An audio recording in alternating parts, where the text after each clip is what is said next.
Hey guys, welcome to Juicy Tea, where I read out the best stories on Reddit, so you don't have to. The funny, shocking, and satisfyingly juicy. If you make me solve the problem, it'll cost you money. Posted by Grumpy Guy 13. This happened a while back. A local business, auto repair shop, changed their phone number for some reason. And a few months later, when my family added a second phone line to the house, guess which number we were given? It wasn't that much of a pain since most of the customer base had the new number, but about 6 months later, we started getting calls for this business several times a day. So I finally asked one of the callers where he got the number from. He told me it's on top of the business's building in 3-foot-high letters. Really? So I drove that way the next day, and sure enough, there it was in big blue letters. I looked up the current number when I got home and gave them a call. Hey, I've noticed that you've still got your old number on top of your building, and we've been getting a lot of your calls. Would it be possible for someone to correct the sign or just paint over it? This is where I got told that it's my problem and they don't have time to deal with it. Click. Oh, okay, now I see. So I figured it won't take long to sort this out. I began taking appointments. I told a lady that we're having a special on tires and I can get her a complete set for $75. $200 was the average. I got a guy that needed a complete rebuild on his transmission, and how soon can we do it? I told him that since we aren't very busy right now, if he can get it into the shop by noon, I have a guy that can get it done by 6 PM the same day, and it will only cost him $750. Super cheap, by the way. I did this maybe 20 to 30 times over the course of a week or so. The calls became less frequent, and as I drove by the following week, I noticed that the sign is now just plain white. I'm pretty sure that all in all, I probably cost this guy about $10,000 or so in pissed off customers who showed up thinking they had an appointment and a great deal. Down in the comments, Tipsy Chan says, I had this happen to me too, except it was a woman who kept giving out old business cards.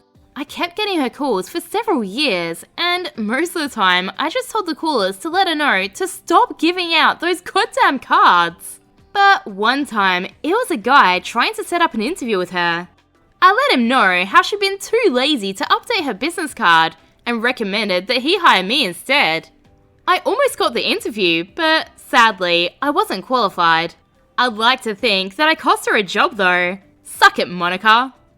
What's even the motive here? Like, you're giving out those cards because you want people to call you, but they can't because they have the wrong number.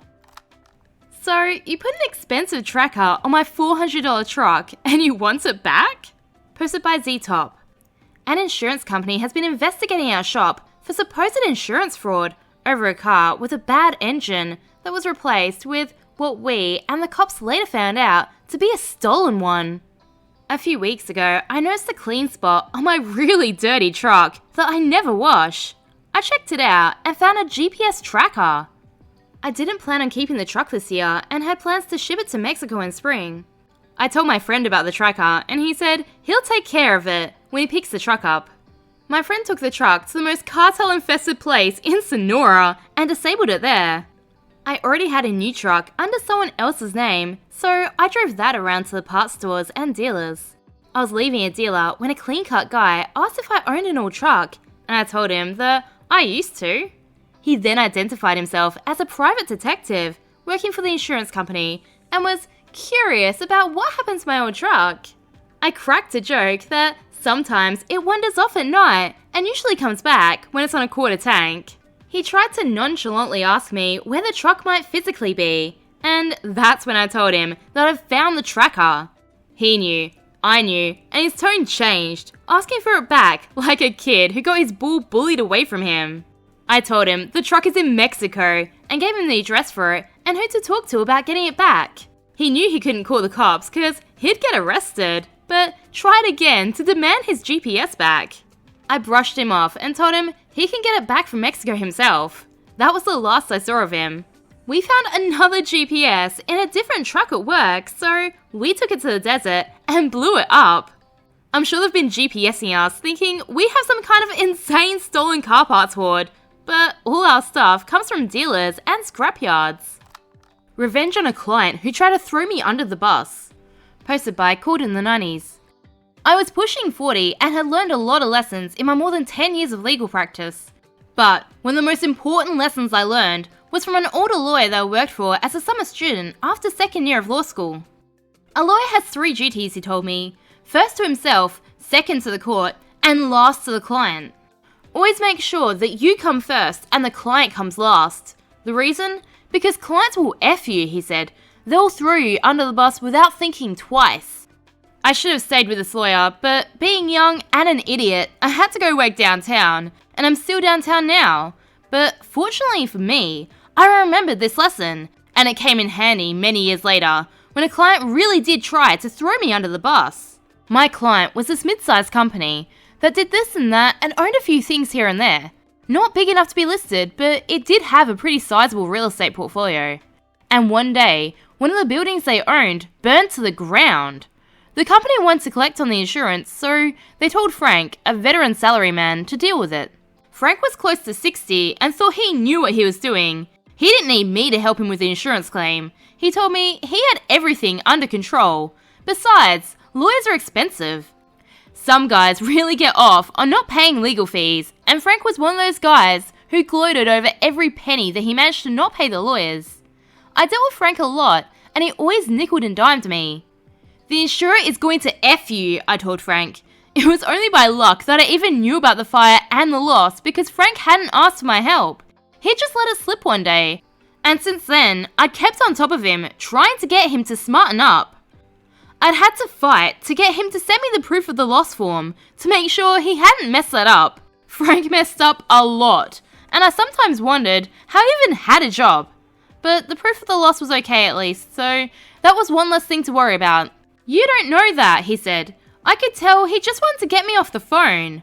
I'm paid to know when insurers are trying to screw my clients, I said, and the insurer is going to screw you. They've been stringing you along for ages with requests and questions and paperwork, but they're not going to pay you, not unless you sue them. But Frank said he knew what he was doing and that it was all under control, and besides, he got along well with the adjuster. The limitation period expires in 2 weeks, I said, and once that 2 weeks is passed, it'll be too late to sue. The moment the limitation expires, they'll stop taking your calls. You'll get a final email saying, sorry, you're out of time, and that'll be that. Don't leave this till the last minute. Let me sue right now, and you'll have the money in no time. Frank was like, sure, fine, whatever. Don't bother me, I got this, blah blah blah. And he got off the phone as soon as he could. I sent him the usual email with clear warnings and recommendations, which he ignored. I sent the email again, and then again as the limitation period approached, and again a couple days before the deadline. I'm going to be at trial and you won't be able to reach me, my final email said, but you have to sue. You have other firms on your list, so pick one and sue. He didn't bother to reply, and I went off to my trial. The trial lasted a couple weeks, and no email from Frank. Then a month passed, and another month, still no email. I figured he must have sorted things out.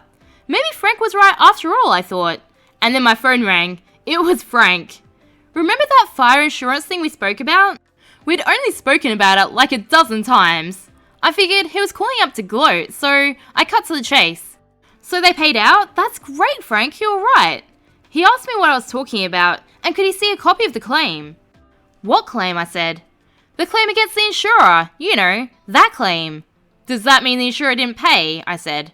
He hung up on me, and a few minutes later, my computer dinged, and there was Frank's email.